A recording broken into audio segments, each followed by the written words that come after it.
Jaico jewels, Pothanikkad, Thodupuzha, Kothamangalam. Jaico gold manufacturers and wholesale ഡീലേഴ്സിന്റെ സഹോദര സ്ഥാപനം. മൂവാറ്റുപുഴയാറിൽ ജലനിരപ്പ് വീണ്ടും ഉയർന്നതോടെ വീടുകളിൽ വെള്ളം കയറി. ഇലാഹിയ നഗർ, കൊച്ചങ്ങാടി, കവളങ്ങാട് എന്നിവിടങ്ങളിലാണ് വെള്ളം കയറിയത്. മൂവാറ്റുപുഴയാറിൽ ജലനിരപ്പ് വീണ്ടും ഉയർന്നു. വീടുകളിൽ വീണ്ടും വെള്ളം കയറി തുടങ്ങി.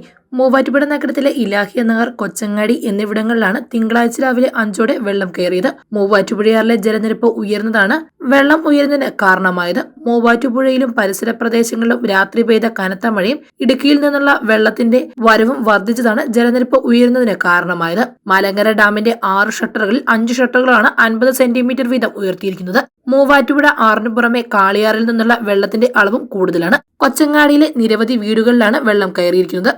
ഇന്നലെ രാത്രി വന്ന് വീടുകൾ കംപ്ലീറ്റ് ക്ലീൻ ചെയ്തിട്ട് ഇപ്പോൾ നേരം എടുത്തപ്പോൾ വീണ്ടും വെള്ളം പൊക്കാണ്. വീണ്ടും അവർ ക്യാമ്പിലേക്ക് പോയിക്കൊണ്ടിരിക്കുകയാണ്. കൊച്ചങ്ങാടിയിലെ നിവാസികളാണ് ഇവർ. ടൗണിക് സ്കൂളിലാണ് ഇവരിപ്പോൾ ക്യാമ്പ്. ചെയർമാൻ എല്ലാവിധ സജ്ജീകരണങ്ങളും കാര്യങ്ങളെല്ലാം നോക്കുന്നതുകൊണ്ട് വലിയ ബുദ്ധിമുട്ടുകളില്ലാതെ ക്യാമ്പ് നല്ല രീതിയിൽ നടന്നു പോകുന്നുണ്ട്. ഇവർക്ക് വേണ്ട സഹായങ്ങൾ ഗവൺമെന്റ് എന്താണെന്ന് വെച്ചാൽ ചെയ്തു കൊടുക്കണമെന്ന് വിനീതമായി അപേക്ഷിക്കുകയാണ്. ഇലാഹിയ നഗറിലെ 15ഓളം വീടുകളിലാണ് വെള്ളം കയറിയിരുന്നത്. ഞായറാഴ്ച വെള്ളം ഇറങ്ങിയതിനെ തുടർന്ന് വീടുകൾ ശുചീകരിച്ച് താമസം തുടങ്ങുന്നതിന് തയ്യാറെടുക്കുന്നതിനിടയിലാണ് ഇന്ന് രാവിലെ വീണ്ടും വെള്ളം കയറിയത്. വീടുകളിൽ താമസിക്കുന്നവരെ ക്യാമ്പുകളിലേക്കും ബന്ധുവീടുകളിലേക്കും മാറ്റിയിട്ടുണ്ട്. News desk, Muvattupuzha news.